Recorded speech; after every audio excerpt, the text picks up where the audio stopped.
Amigos y colegas, tengan ustedes muy buenas noches. Hoy, 9 de junio del 2011, nuevamente en su programa Jueves Pesquero. Como siempre, el agradecimiento del caso por brindarnos ingresar a sus hogares a través de este medio, a través de rtvciplima.com. Antes de dar a conocer el tema que vamos a tratar el día de hoy, permítanme extender un fuerte abrazo y las felicitaciones y congratulaciones del caso a toda la familia de ingenieros. Esta semana es muy especial y estamos en plena celebración de la Semana de Pesquería, actividades que se están desarrollando tanto aquí en el centro, en el Consejo Departamental de Lima, como en el Consejo Nacional del Colegio de Ingenieros del Perú. Y ayer, 8 de junio, fue el día central de los colegas, nosotros los ingenieros, y para ello hubo una ceremonia muy especial donde hubo la condecoración con la medalla del Consejo Departamental de Lima a distinguidos ingenieros miembros de la orden. Entre el total de los miembros distinguidos hay un ingeniero pesquero, el ingeniero Ricardo Inouye, colega de amplia trayectoria en el sector pesquero y que lo justifica sus antecedentes dentro del sector, como es ingeniero pesquero, egresado de la Universidad Nacional Federico Villarreal, con un posgrado de investigación en la Universidad Imperial de Kyushu, Fukuoka, Japón. Tiene una maestría en agricultura, especialidad en tecnologías pesqueras, Takai. Esto de acá, hecho en Japón en el año 1975. Su recorrido, haciendo recordar un poco, ha sido por el lado de EPSEP, ahora ya fenecido, ha sido miembro de la alta dirección del Instituto Tecnológico Pesquero, ha estado en Serper, ha pasado por diferentes empresas pesqueras, por lo tanto su recorrido y su conocimiento en el sector es muy amplio. Recibe las congratulaciones Ricardo Inouye de parte del capítulo de Ingeniería Pesquera en este merecido homenaje que has recibido el día de ayer. Llegadas las felicitaciones del caso, vámonos directamente a lo que nos corresponde el día de hoy. Un tema que desde hace un buen tiempo está, digamos, en actualidad. Hablar de transgénicos. La vez pasada, hará cuestión de un mes, tuvimos un programa donde se trató el tema peces transgénicos, peces ornamentales transgénicos, y tuvimos como invitado al biólogo Carlos Escoto. ¿Qué nos trae en este momento? Para dejar de lado un poco lo que corresponde a peces ornamentales, y nos vamos directamente al tema de fondo, que son peces transgénicos en el Perú. Por ello, agradeciendo al biólogo Carlos Escoto por su participación nuevamente en este subprograma Jueves Pesquero, pero para hablar de este tema bastante discutido por algunos, bastante controversial para otros, pero hay que tocar el tema. Y en este programa, subprograma Jueves Pesquero, no nos quedamos atrás, tocamos el tema. Carlos, bienvenido a este programa Jueves Pesquero, en el cual ya eres un invitado de honor en esta tu segunda participación. Tus palabras, por favor. Agradeciéndote tenerme otra vez en tu programa, querido. Y bueno, vamos a continuar, porque realmente el tema de los transgénicos, hay bastante para hablar, hay bastante realmente para investigar, ¿no? Y bueno, estamos ahorita con los aspectos, incluso la cuestión de la ley de moratoria de los transgénicos, y creo que da para ver. Efectivamente, ¿no? La primera vez nos quedamos cortos, ahora lo vamos a ampliar un poco más, pero amigos, eso lo veremos después de una breve pausa.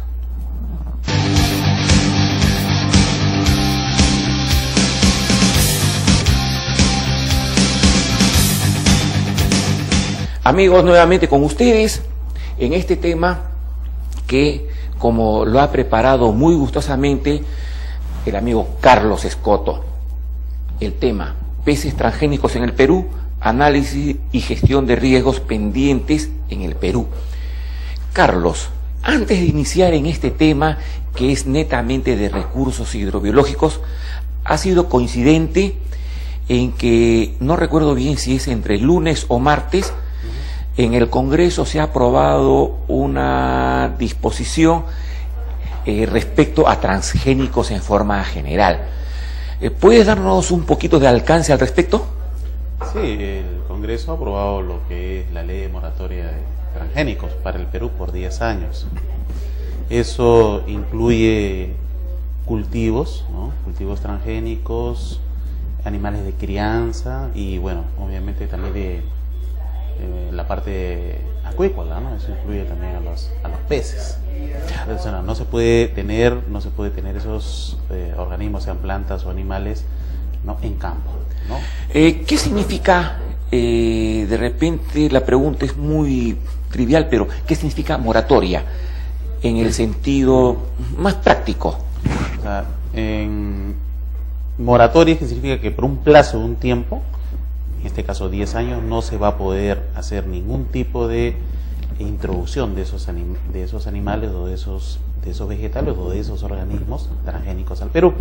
Están exentos, por ejemplo, lo que son productos transgénicos para alimentación animal, por ejemplo, para forraje, granos para aves, por ejemplo, están exentos. O sea, no es una moratoria total, o sea, no es una exclusión total, sino que hay ciertas excepciones, ¿no? A nosotros, como especialidad productiva, la parte de acuicultura, piscicultura, muy vinculados con la crianza de peces, ¿está prohibido, según esta moratoria, desde el punto de vista de producción? No se puede hacer ningún tipo de... no se puede soltar en el campo. Conforme, O ya. sea, no Entonces, el término es claro. Solamente está permitido, por lo que te entiendo, investigación. Investigación en los laboratorios, sí, en condiciones confinadas, bajo protocolos específicos, ¿no? Que estén previamente reglamentados. Eso es lo que se está ahorita y se ha armado una comisión, ¿no? Que esta comisión va a tener de todas las maneras que dar las pautas, ¿no? Sobre todo la parte de investigación en los laboratorios. Bueno, eso también es un tema bastante amplio de comentar. En todo caso, vayamos a lo que tú has preparado el día de hoy. Has tenido la gentileza inclusive de preparar un PowerPoint, ya, lo cual nosotros como capítulo te quedamos agradecidos porque es un tema, como lo he dicho al inicio, bastante polémico y que hay que difundirlo. La misión del capítulo en este caso es difundir la competencia. En este caso la competencia son peces. Y sobre todo, y si de por medio está el consumo, con mayor razón. En todo caso, si hablamos de peces para consumo o hablamos de peces en términos generales, ¿cuáles son las posibilidades o qué especies son las que se podrían introducir en el Perú? Bueno, lo que generalmente nosotros en la argot científica llamamos, ¿qué eventos, no? Se pueden introducir en el Perú o probablemente ya han sido introducidos, ¿no? Yo justamente te he preparado un pequeño slide tratando de hacerlo lo más didácticamente posible para que nos puedan entender los amigos del público. Gracias, en todo caso, ya por esa forma de querer expresarlo en lo más sencillo, para que pueda llegar. Esa es la idea de este programa, en un tema que solamente los entendidos como tú pueden hablarlo ya con esa facilidad del caso. ¿No? Adelante. Por favor, si me permites. Sigue. He tratado de hacer, por ejemplo, acá tenemos un pez al centro, lo más común y silvestre que nosotros tenemos en el campo, ¿no? Si observan al lado izquierdo superior, una transgénesis de peces que llegaría, por ejemplo, serían los de hormona de crecimiento, que quizás son los que más están difundidos ahorita, sobre todo para los de consumo, ¿no? Efectivamente, producción de consumo interesa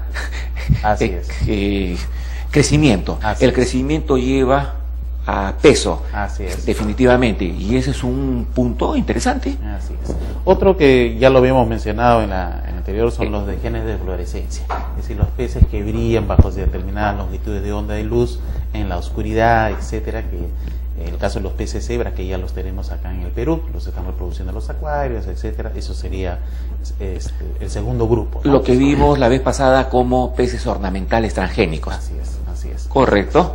Los otros que están apareciendo, por ejemplo, son los genes de resistencia a enfermedades.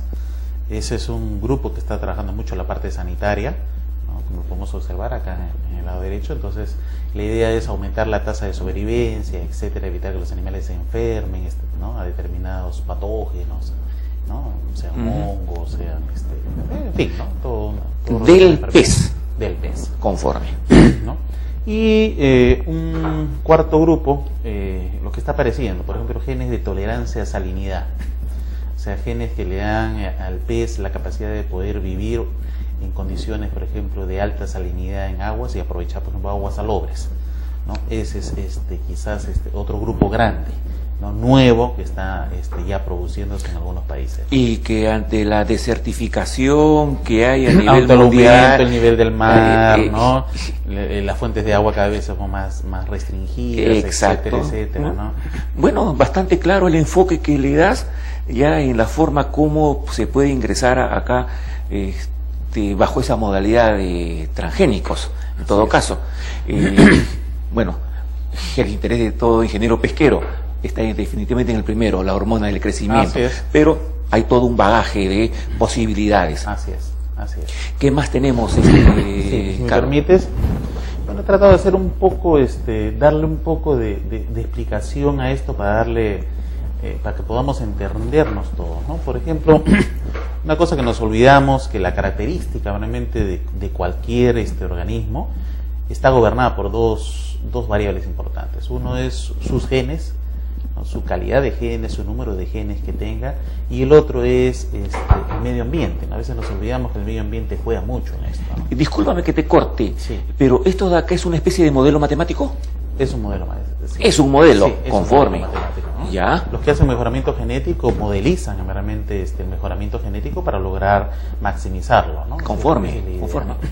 Pero cuando entra a tallar la transgénesis, ¿qué es lo que realmente le está pasando a este modelo, ¿no? Cuando nosotros introducimos un transgen, que estamos introduciendo realmente un gen único, por poner un caso, ¿no?, nosotros estamos agregándole más variables a este modelo, ¿no? Entonces vamos a conjugar ese gen único con todas las variables que algunos manejamos, como por ejemplo la nutrición o la sanidad, otras manejamos menos, por ejemplo las condiciones del clima, ¿no? Pero al final de cuentas este gen único se comporta realmente como si fuera un gen dominante. Y como se comporta como un gen dominante, por ejemplo en el caso de que sea hormona de crecimiento, es que nosotros finalmente obtenemos mayor tamaño. Conforme. Sí. Entonces ese es el fin al final de cuentas de cómo la transgénesis realmente influye finalmente en la característica que nosotros queremos modificar o mejorar, ¿no? Mira, de lo que estás explicando lo estás haciendo en una forma tan sencilla, tan didáctica, que pareciera de que lo negativo, ojo, lo negativo que se puede expresar de transgénicos en general, se puede sacar algo positivo. Así es. Bueno, en la ciencia tiene su lado bueno o malo, depende del uso que tú le des, ¿no? O sea, y bueno, en el caso de tecnología también va por lo mismo, ¿no? ¿Qué más nos has traído? A ver, te muestro que es un poco más detallado, ¿no? Acá este es un trabajo hecho por Devlin, investigador norteamericano, que trabajó mucho la parte de hormona de crecimiento.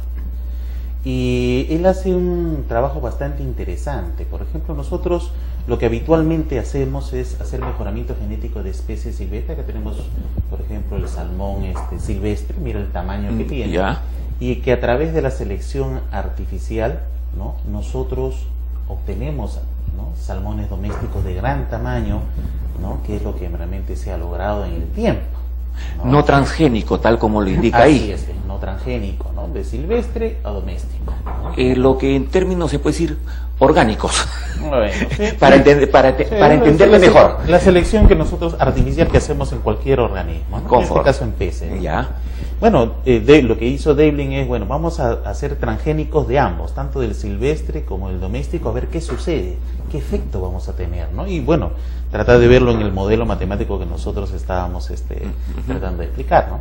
Por ejemplo, cuando vuelve transgénico un animal, en este caso un salmón doméstico, ¿no?, se obtiene mayor ganancia de peso, es verdad, se obtiene mayor ganancia de peso, pero cuando tú vuelves transgénico a los silvestres, ves un cambio bastante notable. el tamaño del animal no es 17 veces o 3 veces o casi 3 veces la longitud superior a lo que ganó la transgénesis en el animal doméstico, ¿no? Y bueno, aquí hay un problema, ¿no? Porque tenemos la cuestión de los silvestres. Los silvestres es justamente lo que se quiere proteger, la diversidad biológica, está hacia la cuestión de los silvestres. Exacto, ¿no? Correcto. Entonces hay un efecto muy grande que aparentemente no se había notado. Y eso se debe a que el proceso de selección artificial lo que hace con el tiempo es disminuir la plasticidad genética en los animales. Por lo tanto, si tú lo vuelves transgénico, el efecto no es tan grande como si lo hiciéramos en silvestre, donde la plasticidad es mayor, ¿no? Conforme. Así es simple. Así es simple, ¿no? Entonces, ambos obtienen ganancia de peso, es verdad, pero es mucho mayor de silvestre, la transgénesis de silvestre es mucho más grande el efecto. Si lo hablamos de riesgo, que eso lo vamos a ver al final, Así es. ¿Dónde es más riesgoso? ¿A este nivel? Claro. En silvestre, el silvestre, el problema está qué va a pasar cuando ese transgén de doméstico pasara a silvestre. Que es lo que no se quiere, ¿no? O sea, un análisis de riesgo, ¿no? Justamente tiene que evitar eso, ¿no? Que el animal sea estéril de repente o en condiciones muy confinadas, porque si hay un riesgo de escape y hay hibridación, como vamos a ver, entonces va a pasar ese transgén único y el efecto va a ser indeseado, ¿no? Más claro. Así es. ¿Qué más tenemos, Carlos? Bien, esto fue un poco más allá, ¿no? Como tú ves, el efecto es mayor en los silvestres, ¿no? Y David fue un poco más allá. Él dijo, bueno, ¿qué pasa si trabajamos con híbridos? Híbridos, ya. ¿No? ¿Qué pasa que si hibridizamos el doméstico con el silvestre y lo hacemos transgénico? El efecto aún es mucho más grande que con respecto al silvestre. O sea, el transgén está teniendo efectos mucho más grandes, la plasticidad se está haciendo mucho más, ¿no? Vamos a llamarlo así, mucho más azarosa, y eso hay que tener cuidado, ¿no? Hay que tener cuidado a la hora en realmente tomar, porque estos son datos ya medidos matemáticamente, ¿no? Pero bueno, ¿qué estaría pasando al final de cuentas, ¿no? La hormona de crecimiento, en este caso, lo que hace es que los animales crezcan mucho más rápido y reduces el intervalo generacional. Y a reducir el intervalo generacional, lo que estás haciendo es que verdaderamente los animales se reproducen mucho más rápido. Es más, en el caso de hormona de crecimiento, los machos que llegan a crecer mucho más grandes, las hembras tienen preferencias sexuales por aquellos machos más grandes, por una cuestión natural, de selección sexual, ¿no? Ya. Entonces, no solamente introducen el intervalo generacional, sino que los animales transgénicos hibridizados podrían tener, ¿no?, más posibilidades de progenie que un animal que no lo es. Que no lo es. Así es. ¿No? Entonces, estamos en realmente... estas son las cosas que se tienen que evaluar, ¿no? ¿Qué es lo que podría pasar? Porque el análisis de riesgo tiene que hacer eso, tiene que dar la posibilidad de qué es lo que podría pasar en el caso de ver un escape, en el caso de ver una hibridización descontrolada, ¿no? Sobre análisis de riesgo, lo vemos al final. ¿Qué más tenemos, Carlos? Sí, este es un último trabajo. Yo siempre le digo a mis alumnos, le digo, pues eso es un trabajo hecho en Egipto, en Libia. Tú sabes que Egipto y Libia han tenido problemas políticos, que todos ya sabemos, ¿no? Pero si ustedes ven el trabajo de 2001, ¿no?, en enero del 2001, el trabajo de publicación, ellos, por ejemplo, en el caso de Egipto, tiene 80 millones de habitantes, tiene áreas desérticas, enormes áreas desérticas, muchas áreas son salobres, y lo que ellos han hecho es hacer, por ejemplo, que las tilapias se les ha incorporado genes de salinidad, de resistencia a la salinidad. Resistencia. Así es. Entonces las tilapias pueden vivir en aguas donde no puede vivir otro organismo vertebrado probablemente, ¿no? Y aprovechar probablemente las aguas salobres para hacer crianza, ¿no?, o piscigranja, ¿no?, como lo podemos ver, ¿no? Entonces tiene sus ventajas la transgénesis. Sí. En este caso, al inicio mencionaste los 4 ámbitos y mencionaste la salinidad, y este es uno de ellos. Así es. Bueno, muy interesante, muy didáctico, muy simple. porque esto es lo que se busca, la simpleza para poder entenderlo. Esto, si te has acordado, parece una foto, parece la costa peruana, ¿no? Sí, efectivamente. Parece la costa peruana. Nosotros no olvidemos que tenemos muy parecido también a otras realidades en otros lados, ¿no? Pero son alternativas, o sea, lo que hace la tecnología es que tú la puedes utilizar y sacarle provecho dependiendo de la realidad que tengas y de la necesidad que tengas, ¿no? Esta es una de las ventajas. ¿Alguna otra ventaja que tengas ahí? Sí, por ejemplo, yo ponía el caso de los relaves, ¿no? Los relaves mineros que tanto se ha hablado en la mente. Y que siempre es tema de discordia. Es tema de discordia. La contaminación minera. Ahora existe, por ejemplo, genes de fluorescencia, eso se ve en embriones, que ante determinado metal pesado se puede ver la fluorescencia en el animal o no. Si el agua no tiene ningún contaminante, el embrión simplemente no brilla. Pero si tiene, vamos a suponer, algún metal arsénico, por ejemplo, entonces podría estar brillando el animal y hacer una detección. Para entenderte, yo saco una muestra de agua. Así es, de un río, ¿ya? De tu zona. Ingreso, le colocas tienes un embrión pocillo, le colocas, haces una batería, ¿no?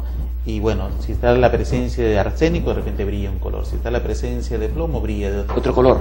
Caramba, desde el punto de vista ambiental resulta, ¿qué te digo?, práctico, porque eso es lo que se busca en todo caso, la contaminación en sus diferentes fases, de diferente índole.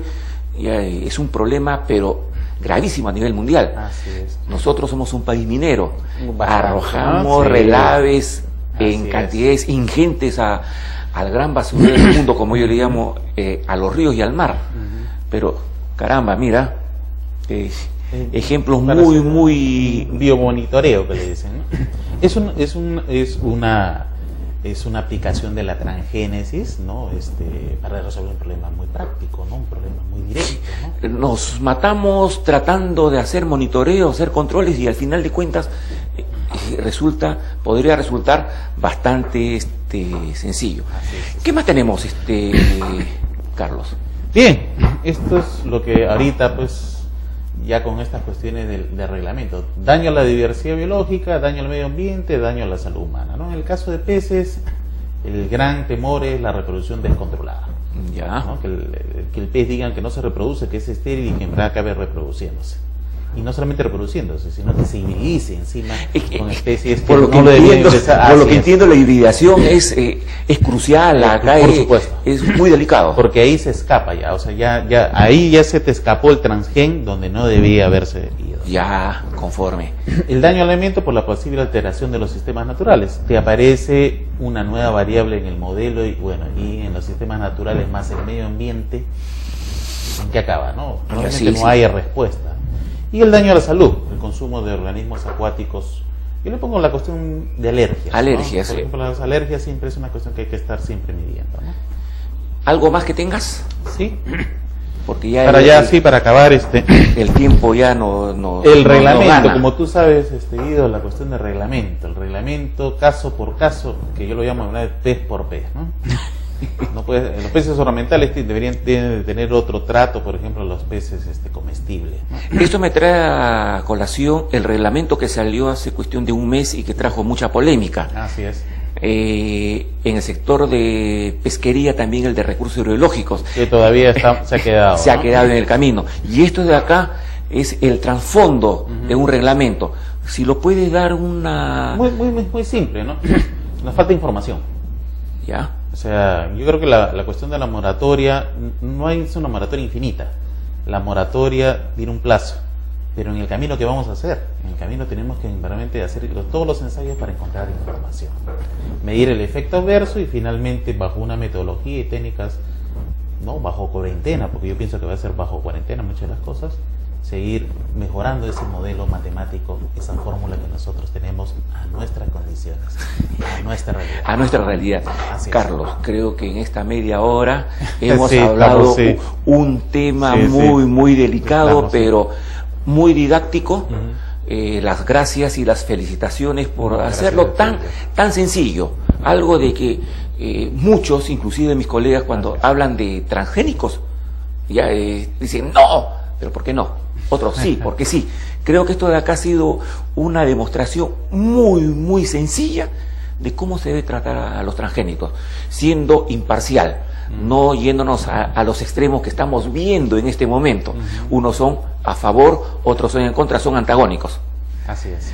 Carlos, creo que esto de acá amerita una nueva invitación para hacerlo. Este tema es fascinante, ¿ya? Y dentro de lo fascinante está de que tiene repercusión en el ser humano si es para consumo. Por lo tanto, nos hemos quedado cortos. Yo te voy a agradecer la molestia de venir en un próximo programa para poder seguir ampliando el tema, porque esto de acá no va a quedar, no queda ahí. El gobierno ya ha puesto diferentes formas de poder conversarlo, lo cual significa que es un tema muy interesante. Carlos, como siempre, ya el tiempo nos ha ganado, ya el tiempo es tirano en televisión. El agradecimiento a nombre del capítulo de Ingeniería Pesquera. Tus palabras finales. Bueno, agradeciéndote, Guido, también al juez pesquero y bueno, el tema de transgénicos, a lo menos los que trabajamos en el laboratorio, los que seguimos, vamos a seguir buscando respuestas, ¿no? Respuestas confiables para que la población pueda sentirse segura de estos temas de los transgénicos, ¿no? Carlos, muchísimas gracias por tu presencia acá y comprometido para una tercera sesión. Te agradezco. Ni hablar. Amigos, colegas, ya estamos por finalizar el programa. El tiempo se ha pasado muy rápido y cuando los temas son interesantes pareciera que el tiempo se va muchísimo más rápido todavía. Para finalizar, por favor, permítame un minutito para hacerles recordar de que, si bien es cierto, esta semana se ha estado conmemorando la Semana de la Ingeniería, la próxima tenemos la Semana de la Ingeniería Pesquera, para lo cual se nos han designado 2 días para poder hacer nuestros eventos. Los días 13 y 14 de junio se van a desarrollar 2 días de eventos. Les doy a conocer a ustedes. El día 13 van a haber 2 conferencias. La primera, Biotecnología Marina, un nuevo enfoque en el procesamiento de productos pesqueros, casos de las algas pardas en el Perú. Segunda conferencia, sensibilidad del sistema de afloramiento costero del Perú al cambio climático e implicancias ecológicas. Eso para el primer día, 13. Para el día 14 tenemos también 2 temas. El primero, la inspección del pescado en el Perú, pasado y mirada al futuro. La otra conferencia, organismo de evaluación de la conformidad y su rol en el sistema de calidad en el país. Amigos y colegas, como ustedes verán, son temas muy interesantes, los cuales se van a tratar en la Semana de Pesquería. Nuevamente, el agradecimiento del caso a nuestro invitado. Ya se está haciendo muy familiar su presencia acá. ¿Y qué me queda? Amigos, el agradecimiento del caso a rtvciblima.com, el agradecimiento del caso al capítulo de Ingeniería Pesquera, para que su servidor, Guido Baltuano, pueda estar ingresando sus hogares a través de la televisión por internet en su programa Jueves Pesqueros. No me queda más que despedirme y conmigo será hasta la próxima oportunidad, que espero sea el siguiente jueves. Adiós, amigos.